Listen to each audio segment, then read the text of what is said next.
Hey guys, it's Kyle Hunt with Hunt Fitness, and I have another Q&A video for you guys. And we got a lot of good questions both on Facebook and a couple through email. So I'm just going to go through these and hopefully this helps you guys out. So the first question I'm going to address today is, how do you eat, or how do you go about eating for trying to gain size, or someone who wants to eat relatively healthy but don't have enough hours or time in the day to cook and to eat a bunch of meals? So going about this question, a lot of people get the idea that you have to eat multiple meals a day, 5, 6, 7, even I've seen people eat 8 meals a day, and they think that's what you need to, bulk or to eat healthy and gaining weight. And that's not necessarily the case. You can just as much get all those calories in 4 meals or 5 meals or even 3 meals, and be just as effective. I mean, it's really what works for you and around your schedule. I have a lot of clients who just eat 4 meals a day and it works fine. But then again, some people get hungry and 4 meals just doesn't cut it for them, so then I might have them eat 5 meals. I've actually done quite a bit of discussions about meal frequency, a few articles on it on the blog, so check those out. But so my suggestion is, there's nothing set in stone that says you have to eat 6 meals a day. So maybe for you only eating 3 or 4 meals is optimal for you. Also, I don't normally recommend a lot of meal replacement powders, but in this case, they can be your best friend. I mean, even just a whey protein, but then added oats and some peanut butter or some nuts or something like that, just to bump the calories up, can do wonders. So that's really my answer to the first question. It's A, you don't need to eat 6 meals a day. B, you make use of meal replacements or just whey protein and add stuff to it. And you could have 2 whole meals and 2 meal replacement meals, or whey meals, and there you go, you're right on your way. Then eat cook 2 meals, breakfast or dinner, or lunch and dinner, whatever. And as long as your calories are where they need to be, that's all that matters. So in the end, as long as you're getting in the amount of calories your body needs to grow, then you're gonna be all set. So hopefully that helps there. Second question. All right, so building shoulders around injuries, rotator cuff or whatever, can be very tricky. So, I mean, like you guys know, there's really only one main mass builder for shoulders. That's like maybe a shoulder press, whether it's sitting down, standing, regardless, you gotta lift heavy shoulder presses. You're not gonna get huge delts from doing side raises. I mean, it's just not gonna happen. It's not gonna create the same response. So the key is, always make sure your shoulders are warmed up very well. I see the most injuries happen on shoulders, rotator cuffs, elbows. Those are the key areas you want to get blood around them, around those joints. So don't go straight into a heavy set of shoulder press at all.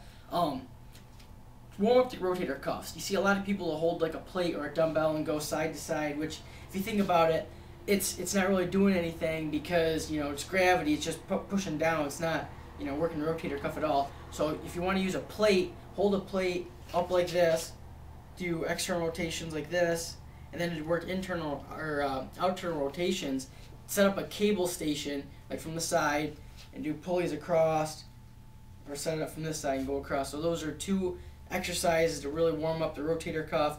I do that before any heavy shoulder presses, bench presses, even tricep exercises. If you say you're just doing an arm day, I would still recommend warming up your rotator cuffs before doing heavy skull crusher or overhead extension or something like that. So warm up.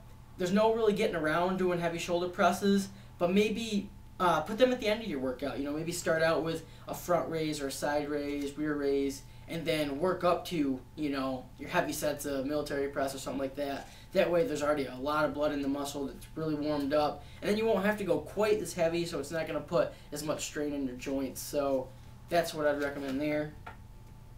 Alright, so next question came in through an email, and it's, what's the difference between whey and casein? I get this question quite a bit because when people are looking to buy a protein supplement, it can be kind of overwhelming. You got a bunch of different whey protein powders, casein, egg white, blends, all that stuff.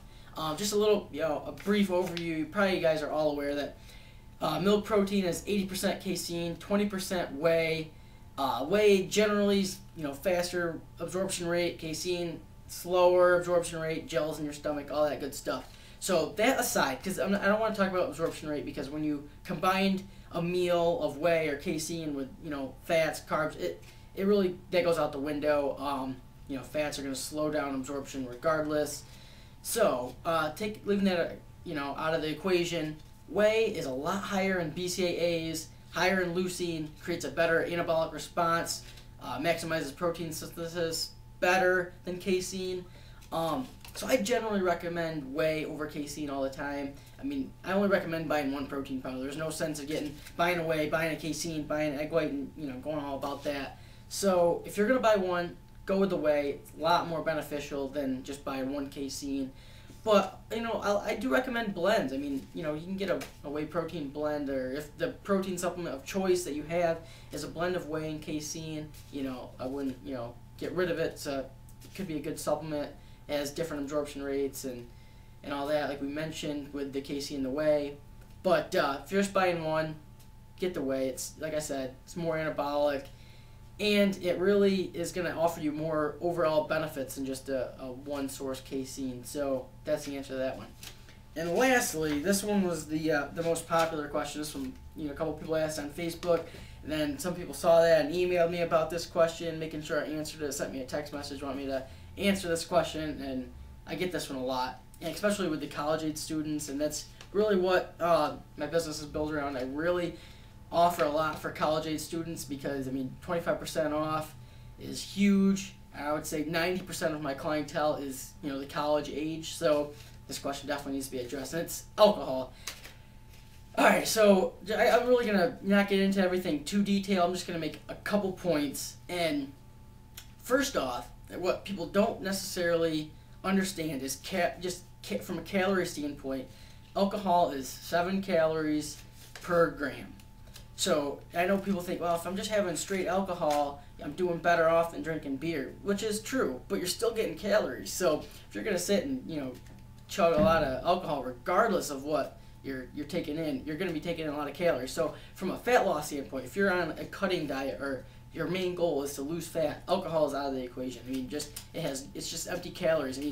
If you think of it that way, you'd be better off going to McDonald's and eating a Big Mac or whatever, and doing that, because at least you're getting a lot of fat and junk anyways, but at least you're getting some protein, getting a little bit of nutrient value from that. With alcohol, you're getting zero nutrient value at all. Second would be dehydration.